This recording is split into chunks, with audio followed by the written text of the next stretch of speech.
Movie की starting में हमें दूसरी दुनिया को दिखाया जाता है जिसका नाम ड्रेनोवर है। यहाँ पर रहने वाले इंसानों को ओक्स कहा जाता है जो इंसानों से दिखने में काफी अलग हैं। इनकी शक्ल और जिस्म को देखकर पता लगता है कि ये बहुत ताकतवर हैं। इन सब का एक लीडर भी होता है जिसका नाम है गुलदान। गुलदान के पास हरे जादू की शक्तियाँ हैं जिसकी वजह से इनकी पूरी दुनिया खत्म हो चुकी है। इस जादू के अंदर इतनी ताकत होती है कि ये पूरी दुनिया को एक साथ खत्म कर सकता है। गुलदान जहाँ पर भी जाता है वहाँ की चीजें अपने आप ही खत्म होने लग जाती हैं। अब इन्हें रहने के लिए कोई दूसरी जगह की जरूरत है। इसके लिए गुलदान ने काफी लोगों को बंदी बनाकर रखा था। गुलदान उन सब की जान लेकर अपनी शक्तियों को बढ़ाता है और फिर एक नई दुनिया का दरवाजा खोलता है। इस दुनिया को एजरोथ कहा जाता है। यहाँ पर इंसान रहते हैं जहाँ पर अब गुलदान की सेना कब्जा करने वाली है। गुलदान अपने सेना के कुछ लोगों के साथ एजरोथ में आ जाता है। गुलदान की सेना का जो सेनापति था उसका नाम ज़ेरोथन था। ज़ेरोथन की वाइफ प्रेग्नेंट थी जो कि एजरोथ में आते ही एक बच्चे को जन्म देती है, पर वह बच्चा मरा हुआ पैदा होता है। गुलदान अपनी शक्तियों से एक हिरन के अंदर से उसकी आत्मा को निकालता है और उस बच्चे के अंदर डाल देता है जिससे ज़ेरोथन का बेटा जिंदा हो जाता है। यह देखकर वह सब बहुत खुश होते हैं।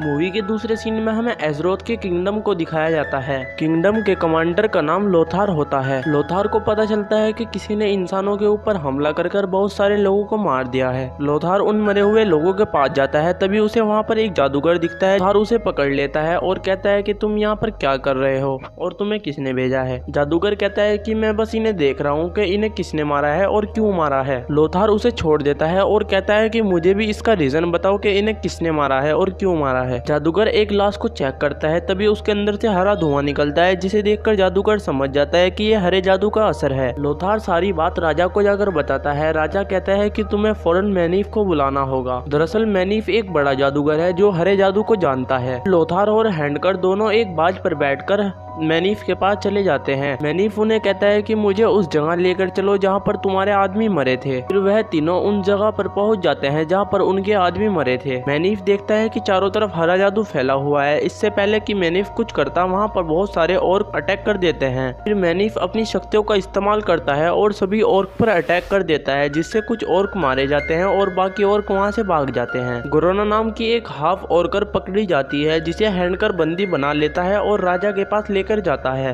राजा उस ऑर्क लेडी से पूछता है कि तुम इस दुनिया पर क्यों अटैक कर रहे हो, हमने तुम्हारा क्या बिगाड़ा है। गोरोना कहती है कि हमारी पूरी दुनिया खत्म हो चुकी है हरे जादू की वजह से, इसीलिए कुछ ऑर्क तुम्हारी दुनिया पर आए हैं। तुम्हें मारकर हम यहाँ पर रहना चाहते हैं, पर अभी बहुत कम ऑर्क इस दुनिया में आए हैं। गुलदान तुम सबकी आत्मा लेकर अपनी शक्तियों को बढ़ाना चाहता है जिससे वह दूसरी दुनिया का पूरा द्वार खोल देगा और सभी ऑर्क तुम्हारी दुनिया में आ जाएंगे। राजा कहता है कि तुम हमारी मदद करो, हम अपनी दुनिया को खत्म होते हुए नहीं देख सकते। अगर तुमने हमारी मदद की तो हम तुम्हें आजाद कर देंगे। गोरोना उनकी मदद करने के लिए मान जाती है। दूसरे सीन में हमें गुलदान को दिखाया जाता है जो कि ब्लैक हैंड को अपने पास बुलाता है। दरअसल ब्लैक हैंड और की सेना का चीफ कैप्टन होता है। गुलदान चीफ यानी कि ब्लैक हैंड को कहता है कि तुम आज इंसानों से हार कर आए हो, हमें एक हारे हुए योद्धा की जरूरत नहीं है, इसकी सजा तुम्हें जरूर मिलेगी। गुलदान कहता है कि तुम्हारी सजा यह है कि तुम्हें हरे जादू की आग में अपने आप को जलाना होगा। ब्लैक हैंड अपने हाथ को हरे जादू की आग में डालता है इससे पहले कि वह पूरा जलता। क्यूरेटन उसके हाथ को काट देता है जिससे उसकी जान बच जाती है। गुलदान को इस पर बहुत गुस्सा आता है, पर क्यूरेटन कहता है कि हम पहले ही अपने बहुत से साथियों को खो चुके हैं, अब और नहीं खोना चाहते, और फिर गुलदान का गुस्सा शांत हो जाता है। अगले सीन में क्यूरेटन को अपने घर दिखाया जाता है। क्यूरेटन को समझ आ चुका था कि हमारी दुनिया सिर्फ और सिर्फ गुलदान की वजह से खत्म हुई है और गुलदान अपनी शक्तियों को बढ़ाने के लिए इस दुनिया के लोगों की आत्माओं को खींचकर अपनी शक्तियों को बढ़ाना चाहता है जिससे यह दुनिया भी खत्म हो जाएगी। और क्यूरेटन नहीं चाहता कि जिस तरह से उनकी दुनिया खत्म हो इसी तरह से इंसानों की दुनिया भी खत्म हो जाए, इसीलिए वह तय करता है कि वह इंसानों की मदद करेगा और गुलदान के खिलाफ लड़ेगा। अगले सीन में गोरोना जादूगर मैनीफ को उस जगह लेकर जाती है जहां पर गुलदान ने काफी सारे लोगों को बंदी बनाकर रखा था। गोरोना बताती है कि गुलदान इन सब की आत्माओं को निकालकर अपनी शक्तियों को बढ़ाएगा और एक बार फिर उस द्वार को खोलेगा जिससे सभी ऑर्क्स इस दुनिया में आ जाएंगे। इसके बाद झाड़ियों के अंदर से क्यूरेटन निकलता है और वह जादूगर का मुंह दबाकर कहता है कि मैं इंसानों की मदद करना चाहता हूँ, राजा से जाकर बोलो कि वह मुझसे काली पहाड़ी पर मिले। गरोना ये संदेश जाकर राजा को देती है और कहती है कि किरोटन तुमसे मिलना चाहता है। रानी गरोना को एक हथियार देती है और कहती है कि यह तुम्हारी हिफाजत करेगा। इसके बाद राजा किरोटन से मिलने के लिए काली पहाड़ी पर जाता है। वह दोनों आपस में बात कर रहे होते हैं। तभी वहाँ पर गुलदान का चीफ कैप्टन यानी कि ब्लैक हैंड आ जाता है और इंसानों पर हमला कर देता है। इससे पहले कि वह इंसानों को मारता, वहाँ पर जादूगर मैनीफ आ जाता है और इंसान और ऑर्क के बीच एक बड़ी सी बिजली की दीवार बना देता है, जिससे कोई भी इधर से उधर नहीं जा सकता। लेकिन लोथार का बेटा उस तरफ होता है जिस तरफ ऑर्क्स हैं। ब्लैक हैंड लोथार के बेटों को उसके सामने ही मार देता है, जिससे लोथार को बहुत गुस्सा आता है, पर वह चाहकर भी बिजली से बनी दीवार को पार नहीं कर पाता। जादूगर मैनीफ ने अपनी सारी शक्तियों का इस्तेमाल किया था, जिससे वह बेहोश हो जाता है। फिर गरोना और छोटा जादूगर यानी कि हैंडकर उसे उसके घर ले जाते हैं। फिर हैंडकर उसकी आंखें देखता है। वह देखता है कि उसकी आंखें पूरी तरीके से हरी हो चुकी हैं। वह समझ जाता है कि जादूगर मैनीफ के ऊपर भी हरा जादू का असर हो चुका है और वह गुलदान के वश में आ चुका है। फिर हैंडकर इस दुनिया के सबसे बड़े जादूगर के पास जाता है और उन्हें जादूगर मैनीफ के बारे में सब कुछ बताता है कि कैसे वह हरे जादू के कब्जे में आया है। फिर जादूगर उसे एक दरवाजा दिखाते हैं जो कि काफी सालों से नहीं खुला है, पर हैंडकर जैसे ही वहाँ पर कदम रखता है वह दरवाजा खुल जाता है। हैंडकर अंदर जाता है और देखता है वहाँ पर उसे लेडी का काला साया दिखाई देता है। लेडी कहती है कि मैनीफ अब हमारा रक्षक नहीं रहा, वह पूरी तरीके से हरे जादू के कब्जे में है और जल्द ही अगर कुछ नहीं किया गया तो यह पूरी दुनिया खत्म हो जाएगी। हैंडकर उसे कहता है कि मैं क्या करूं, मैं गुलदान और मैनीफ का सामना नहीं कर सकता। लेडी उसे कहती है कि तुम अपने ऊपर विश्वास रखो, हमेशा अंधेरे के बाद सवेरा आता है। इसके बाद वह लेडी गायब हो जाती है। दूसरे सीन में हमें राजा को दिखाया जाता है जो कि अपने साथियों के साथ गुलदान पर हमला करने की टेक्निक बना रहा था। तभी वहाँ पर मैनीफ आ जाता है। राजा मैनीफ को कहता है कि इस लड़ाई में तुम हमारे साथ रहोगे, हमें तुम्हारी जरूरत है। दूसरी तरफ गुलदान को दिखाया जाता है जिसे पता लग जाता है कि किरोटन उनके खिलाफ है। गुलदान अपने चीफ ब्लैक हैंड को बोलता है कि तुम जाकर सभी ऑक्स को मार दो जो हमारे खिलाफ हैं। ब्लैक हैंड किरोटन के कबीले पर अटैक कर देता है और सभी ऑक्स को मार देता है, पर वह किरोटन की पत्नी को नहीं मारता क्योंकि एक बार किरोटन ने उसकी जान बचाई थी। किरोटन की पत्नी अपने बच्चे को लेकर भाग जाती है और अपने बच्चे को एक नदी में छोड़ देती है। तभी वहाँ पर गुलदान का एक आदमी आता है और किरोटन की पत्नी पर अटैक कर देता है। किरोटन की पत्नी और वह सिपाही दोनों ही वहीं पर मर जाते हैं। दूसरी तरफ किरोटन को दिखाया जाता है जो कि गुलदान के पास पहुंच जाता है और उसे 1v1 फाइट के लिए ललकारता है।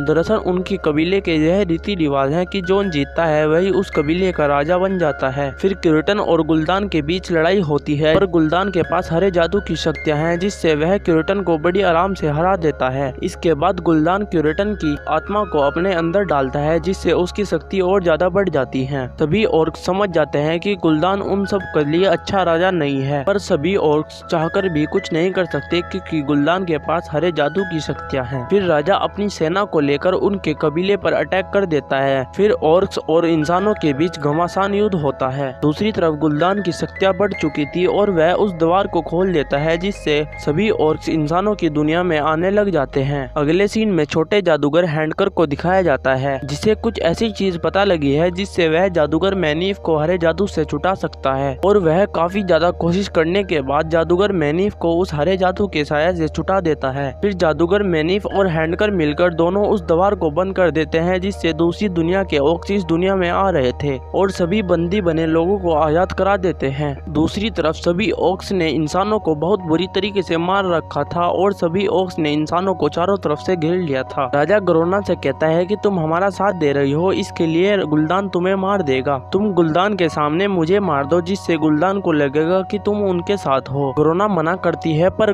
राजा कहता है कि अगर तुम चाहती हो कि हमारी दुनिया खत्म ना हो तो तुम मुझे मार दो। फिर गरोना गुलदान के सामने राजा को मार देती है। गुलदान यह देखकर खुश हो जाता है और उसे अपने कबीले में वापस बुला लेता है। गरोना गुलदान से कहती है कि यह तो इंसानों के साथ नाइंसाफी है, हम इतने सारे हैं और इंसान बहुत कम हैं। तुम्हें पुराने रीति रिवाजों के अनुसार इंसानों के साथ 1v1 फाइट करनी होगी जिससे यह साबित होगा कि हमारा नया राजा कौन होगा। फिर सभी ऑर्क्स इस बात को एग्री करते हैं कि ये फाइट होनी चाहिए। गुलदान कहता है कि इंसानों का राजा तो मर चुका है, उसे तो तुमने ही मार दिया है, अब मैं फाइट किससे करूंगा। गरोना कहती है कि तुम्हें हमारी सेना के चीफ को यानी के ब्लैक हैंड को इंसानों की सेना के कमांडर के साथ लड़वाना होगा जिससे यह पता लगेगा कि किसकी सेना ज्यादा ताकतवर है। फिर ब्लैक हैंड और लोथार को लड़वाने के लिए बुलाया जाता है। लोथार ब्लैक हैंड को देखकर बहुत गुस्से में आ जाता है क्योंकि ब्लैक हैंड ने ही उसके बेटे को मारा था। फिर लोथार और ब्लैक हैंड के बीच लड़ाई होती है। कुछ ही देर बाद लोथार ब्लैक हैंड को हरा देता है। गुल्दान को यह देखकर बहुत गुस्सा आ जाता है और वह सभी ऑर्क्स को कहता है कि लोथार को मार दो, पर सभी ऑर्क्स ऐसा नहीं करते और पुराना रीति रिवाजों के अनुसार उसे अपना नया राजा मान लेते हैं। फिर लोथार डिसाइड करता है कि ऑर्क्स और इंसान इसी दुनिया में रहेंगे पर एक दूसरे को कोई भी नुकसान नहीं पहुंचाएगा। अगले सीन में उस बच्चे को दिखाया जाता है जिसे क्यूरटन की वाइफ ने नदी में बहा दिया था। वह बच्चा एक इंसान को मिल जाता है और इसी के साथ यह मूवी भी एंड हो जाती है।